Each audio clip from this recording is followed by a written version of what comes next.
let's go ahead and talk about the most recent AFSCME function. We had a protest at IVH, Iowa Veterans Home, last week. It was kind of a organic start to it. They announced they were going to do layoffs in the activity department, and the people up there got together and decided they wanted to do a protest, informational picket, and I was a little nervous at first. When we were first there were 20 people maybe. And as time went on, more and more people showed up to the point that it was absolutely not what I was expecting. The turnout was amazing. Granted, there were employees there, members that showed up.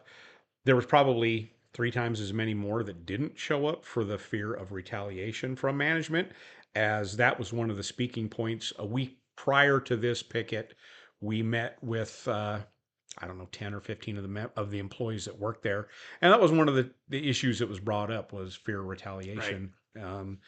The the turnout was amazing. It was Ongoing great. problems there for years and years. Same problems over and over again. The thing that gave me a little bit of a warm fuzzy was before we started, and even during the press conference piece of it, the veterans coming down the hill who live there. They came down in their wheelchairs, they came down in the walkers with their canes, walked down to join us, and participated in the protest and the informational picket. We asked them if they would like to hold signs, and the majority of people said, "Hell yeah, I want to hold a sign. What do you got?" Absolutely no hesitation No on their part. hesitation. And most of them, the ones that were there, spoke out Yeah. and weren't afraid to get on camera. People got to remember this is their home, and any services, any cuts to services, staff wise, not only is a cut in services to them, but is almost like losing a member of the family to them because that's where they live.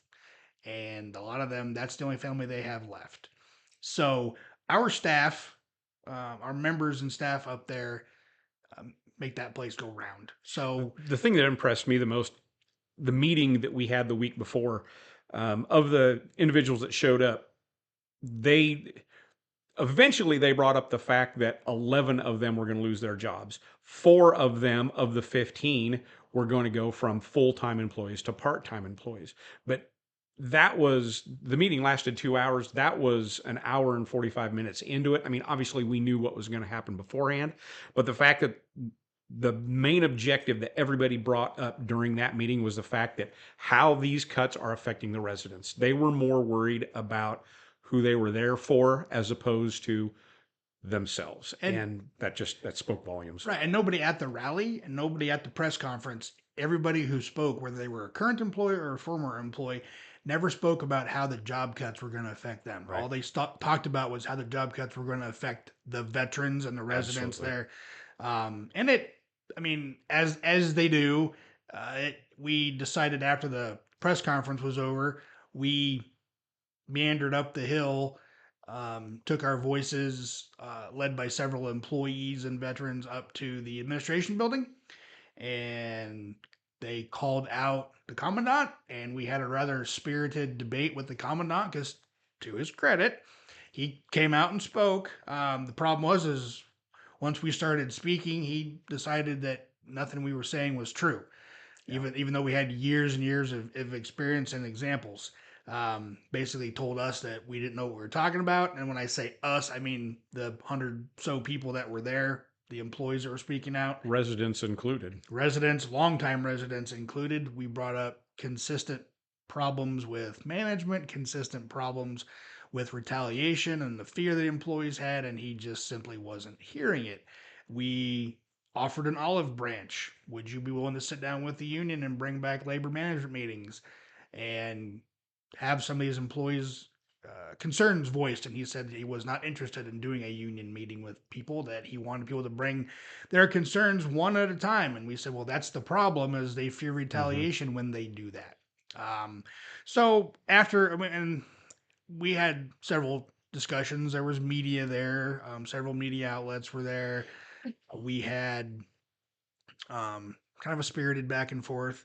We ended up having the communications person from the, I believe it's the Department of Veterans Affairs, who the Veterans Home is now under, I believe, with all this reorganization.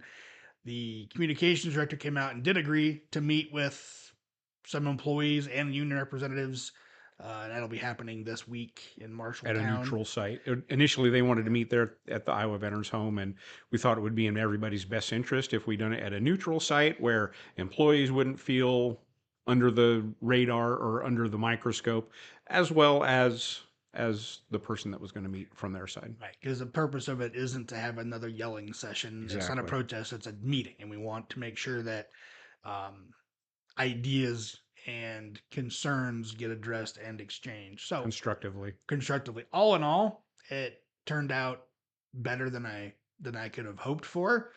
Extreme support amongst the public. It doesn't really show, but there were people on all sides of the street and up and down the block. There were veterans there. We had people showing up with babies. Um, and then when we decided to quote unquote march on the veterans home, everybody down the hill came up the hill, and it was a pretty good sight. Absolutely. That is what can happen when workers at a location and their family and friends and their union get together and do a concerted action. That can happen anywhere. So, anywho, um, yeah, that stuff is all up on our Facebook page. It's been shared a lot. It's on my Facebook page. It's on the Facebook page. Ask Me Council 61, I believe, is the Facebook page location. It's all up there, and you don't have to be a follower to see it. So feel free to go like and share. We had quite a few people there taking pictures and doing videos. So there's a lot of different perspectives. Right. And we actually had one person, I believe, record it audio video from start to finish. Signal is kind of weak up on top of the hill, but it's all there. So feel free to go check that out.